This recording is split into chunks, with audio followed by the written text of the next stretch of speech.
Shalom saudaraku, kembali jumpa dengan saya Johan Subagio.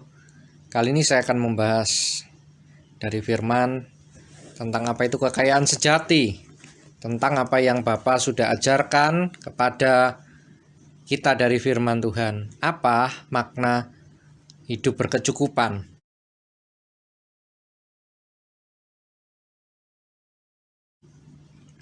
Dan ini bertentangan daripada apa yang diajarkan dunia tentang kekayaan. Mari buka bersama dengan saya di dalam Matius pasalnya yang ke-6 ayat 25 hingga ke-34. Saya akan bacakan bagi Bapak Ibu Saudara.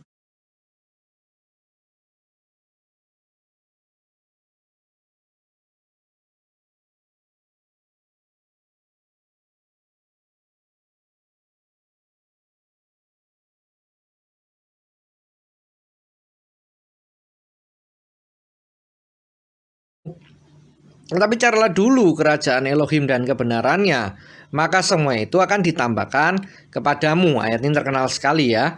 Ayat 34-nya, sebab itu janganlah kamu khawatir akan hari besok. Sebab hari besok punya kesusahan sendiri. Kesusahan sehari cukuplah untuk sehari. Bapak Ibu Saudaraku kekasih Tuhan,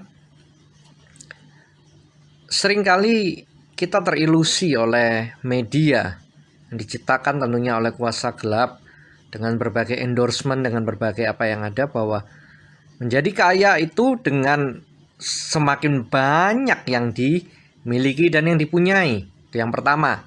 Kemudian yang kedua, menjadi kaya itu digambarkan kalau mengenakan barang-barang branded yang mereka selalu tawarkan, yang mereka sodorkan lewat aktris, aktor, lewat tokoh-tokoh yang muncul di media, bahwa itu sumber kebahagiaan.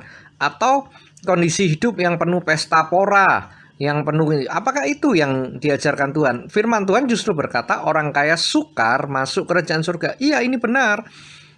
Mengapa orang pengen kaya? Bukankah seringkali karena pengen melakukan dosa-dosa yang bisa dilakukan oleh orang kaya? Balik lagi, akarnya iri hati, akarnya pemuasan hawa nafsu, nafsu diri, bukan apa yang dikehendaki Bapa Surgawi. Jadi apabila Bapak Ibu Saudara bertanya, bagaimana kita bisa lepas daripada jerat akhir zaman, daripada kita keluar daripada sistem piramid perbudakan Mesir, kuasa dunia, tidak masuk di dalam sistem binatang. Ya, kalau kita masih cinta merek, kita masih cinta dunia ini, kita masih cinta kenikmatan dunia, itu mustahil. Karena sebenarnya Yeshua HaMashiach bawa itu bukan kekayaan seperti yang diajarkan, kesuksesan seperti yang diajarkan para motivator, yang dikejar-kejar orang dunia, asetnya banyak, walaupun mungkin liabilitiesnya, utang-utangnya lebih banyak daripada asetnya. Tapi bukan itu. Apa yang Tuhan ajarkan? Cukupkan dirimu dengan yang ada. Kesusahan sehari cukup untuk sehari. Artinya apa? Asal ada makanan, pakaian, udah lebih dari cukup. Ada kita tempat tinggal, kita syukuri itu. Bangga memakai produk dalam negeri. Jangan jadi korban mode. Jangan jadi bucin, budak cinta daripada apa? Daripada budaya asing. Jangan jadi juga bucin, korban daripada apa? Brand-brand luar. Berapa banyak anak-anak muda, bahkan yang orang-orang tua juga sama, bahkan hingga menghalalkan segala cara, hingga korupsi, hingga berhutang demi memenuhi hasratnya untuk brand-brand ternama. Bahkan jangan terilusi apa yang ditawarkan oleh media, bahwa seakan-akan orang yang kaya, yang cantik, yang tampan, yang punya rumah di area tertentu itu pasti bahagia.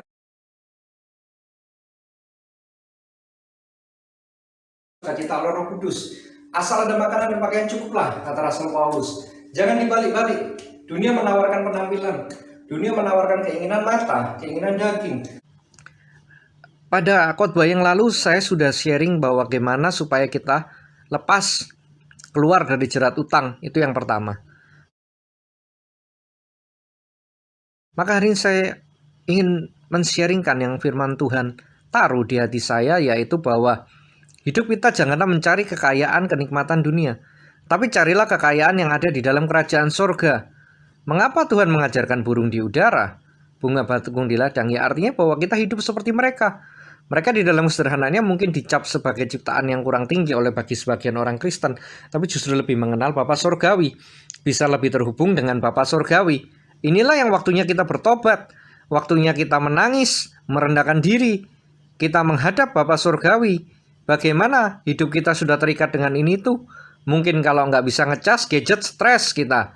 Nggak ada internet, stres kita. Banyak hal yang buat kita stres, membuat kita tidak bahagia, mencuri damai sejahtera. Karena sebenarnya kita sudah dijajah oleh iblis, yaitu lewat paham-paham, dogma-dogma, isme-isme dunia, materialisme, hedonisme, dan isme-isme lainnya. Cinta barang merek, cinta hidup nikmat, pesta pora, tiada batas. Oh, ini semua yang ditawarkan iblis.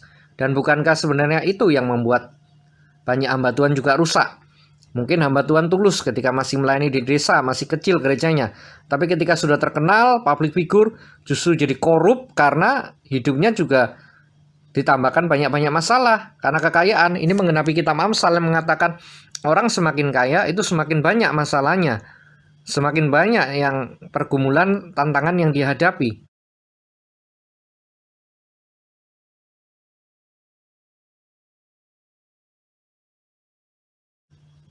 Sungguhnya kita bersyukur dengan segala keadaan.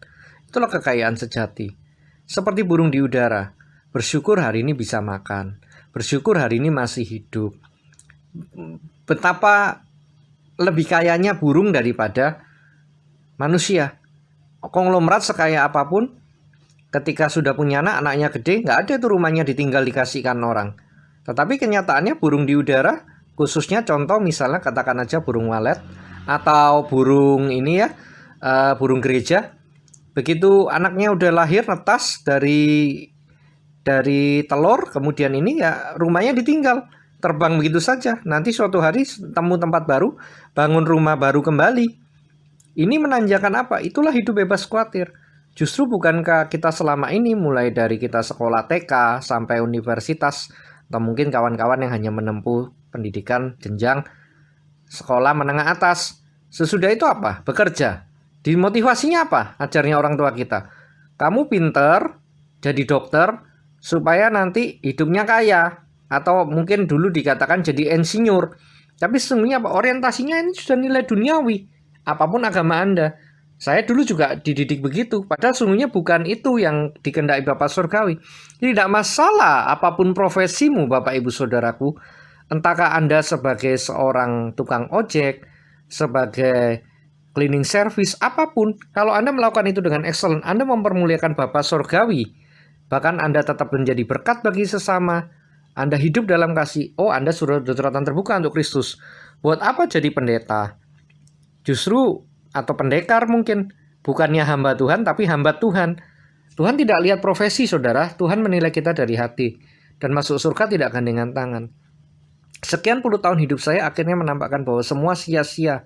Punya ini itu semua sia-sia. Hidup ini cuma sementara. Hidup ini sungguhnya sekolah kehidupan. Ya itulah kekayaan sejati yang kita bawa pulang ke surga. Apa yang kita sudah lakukan selama kita hidup ini? Bagaimana respon kita terhadap salib Kristus? Sudahkah kita mengerjakan apa yang Tuhan ingin kerjakan? Sudahkah makin hari kita makin serupa dengan Kristus? Sesudahkah kita sebagai gereja menjadi berkat, menjadi garam dan terang? Saya dengar transformasi Indonesia itu nggak tahu budget yang sudah dikeluarkan gereja berapa puluh triliun mungkin. Sudah dari tahun 2005 dengan dengung nubuat, lawatan Tuhan, transformasi Indonesia. Mana hasilnya? Ya pandemi ini justru menampakkan segala sesuatu aslinya.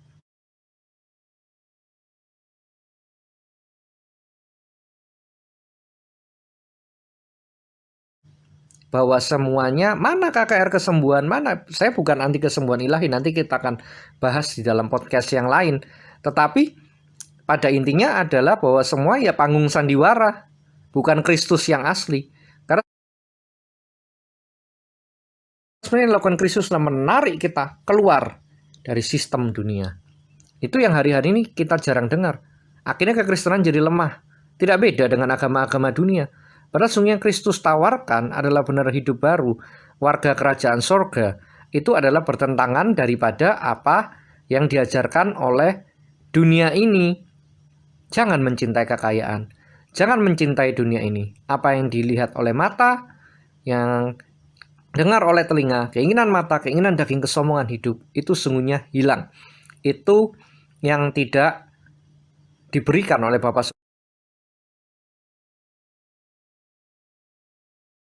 surgawi, tetapi dikhotbahkan di banyak mimbar. Ini sebuah kesesatan daripada Injil kemakmuran. Injil yang sejati itu justru berbicara salib. Kasihlah Elohim Adonaimu dengan senap hati, kekuatan, akal budimu, dan kasihlah samamu manusia seperti dirimu sendiri. Bagaimana manusiakan manusia, punya banyak sahabat, jadi berkat bagi banyak orang, minimal dimulai dari pasanganmu, dari orang tuamu, dari adik-adikmu, kemudian orang terdekat denganmu. Itulah bagaimana hidup dalam kasih, itulah kekayaan yang sejati. Mungkin Anda belum bisa membagikan harta, tetapi Anda bisa membagikan yang lain, membagikan doa, membagikan nasihat, kata-kata penghiburan, dan itu yang sangat menolong di masa-masa yang seperti ini. Bapak Ibu Saudara kekasih, hidup ini singkat. Kita tidak pernah tahu kapan kita dipanggil pulang. Tapi satu hal saya ingin meninggalkan legacy ini.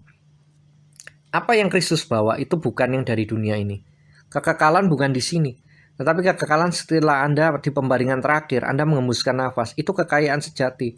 Anda menghabiskan kekekalanmu di mana? Sudahkah Kristus, menerima Kristus itu bukan sekedar mengucapkan dengan mulut, terus percaya, terus selamat. Enggak, tetapi maksudnya kita izinkan Kristus itu jadi salib, itu jadi sentral dalam kehidupan kita. Segalanya untuk Bapa Surgawi, kita tidak lagi cinta dunia. Itu loh poinnya. Seumur hidup kita udah lakukan belum? Masalah kematian daging bagaimana? Kalau sudah ini anak diangkat anak yang naik level menjadi hamba. Artinya hineni itu maksudnya apa? Hidup kita sudah dibeli jadi tawanan roh, kata Paulus. Artinya kita tidak lagi cinta dunia ini, baru bisa menjadi berkat bagi sama, baru bisa melayani. Melayani Tuhan bukan profesi, tidak melihat apapun profesimu, tapi bagaimana hidup kita jadi berkat. Kiranya kekayaan sejati ini yang kita cari, karena ini yang kita bawa pulang. Saudaraku percayalah, hidup ini sangat singkat. 10 tahun, 20 tahun, 15 tahun, 30 tahun, 35 tahun itu tidak terasa, cepat sekali. Nah pertanyaannya, selama berapa belas tahun atau berapa puluh tahun atau berapa tahun kita jadi Kristen, hidup kita sudah berbuah belum? Buahnya apa? Hidup kita arahnya kemana? Itu biarlah menjadi perenungan kita bersama dan yang akan kita bawa pulang. Biarlah Alkitab firman Tuhan ini yang menjadi penguatan bagi kita, dan kita lakukan dan kita hidupi benar, bukan lip service. Tuhan memberkati. Izinkan saya berdoa bagi Bapak Ibu Saudara. Bapa Surgawi, firman-Mu sudah disampaikan. Hamba-Mu sudah selesai menyampaikan. Silakan Ruh HaKodes Engkau bekerja masing-masing. Engkau jamah setiap kekasih-kekasih Tuhan yang mendengarkan siaran ini dimanapun berada. Entah di rumahnya masing-masing, entah mungkin di dalam perjalanan, mungkin dalam sambil kerja mendengarkan podcast ini. Engkau yang menjamah. Biar firman-Mu yang mengubahkan hidup mereka. Firman-Mu itu kekal sehingga hidup mereka bukan hanya di dunia ini, tetapi di dunia yang akan datang boleh pulang ke rumah Bapa. Ajar, perkarakan, dan didik setiap kami melewati jalan salib-Mu, mengerti apa yang menyenangkan hati Bapa, dan meninggalkan dunia ini, meninggalkan kenikmatan percintaan dengan dunia ini, meninggalkan kedagingan dengan segala hawa nafsunya. Tolonglah kami Bapa, tolonglah kami Roh Kudus, biar Kristus hidup keluar terpancar dari kami. Di dalam nama Bapa, Putra, Roh Kudus, Yesus Masih Adonai kami doa dan bersyukur. Amin.